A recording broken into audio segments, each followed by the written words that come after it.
ha fatto ricorso, scadeva il giorno 17, ho preso la decisione di far sì che il comune non abbia danni, no io, il comune, l'amministrazione comunale.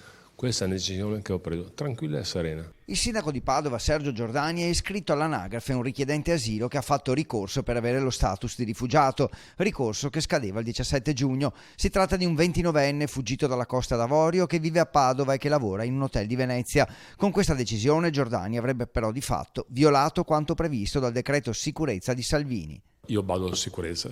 Sicurezza vuol dire anche sapere dove sono, cosa fanno. È la salute pubblica, altra cosa ancora. Per cui sapere dove sono, cosa fanno e come stanno. Non vedo nessun problema. Giordani ha spiegato di aver preso la decisione, la prima del genere in Veneto, per tutelare il comune rispetto alle ripercussioni giudiziarie, come è accaduto a Bologna e Firenze, dove i tribunali hanno accolto i ricorsi di alcuni richiedenti asilo. Ha chiesto un parere pro veritate all'ufficio legale del comune, non ha scaricato, dice, la responsabilità sui funzionari di Palazzo Moroni ed è pronto a fare un passo indietro se la norma sarà chiarita.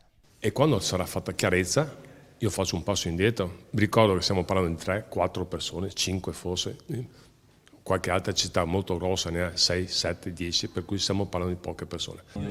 Rispetto totale alle istituzioni. Se fanno una normativa chiara, io mi adeguo, fanno una normativa chiara, faccio un passo indietro e tolgo quello che ho fatto. Non c'è problema, però deve essere chiara. Quanto alle polemiche politiche che si sono subito infiammate, Giordani risponde a chi lo accusa di aver voluto fare un favore all'ala più di sinistra della sua maggioranza.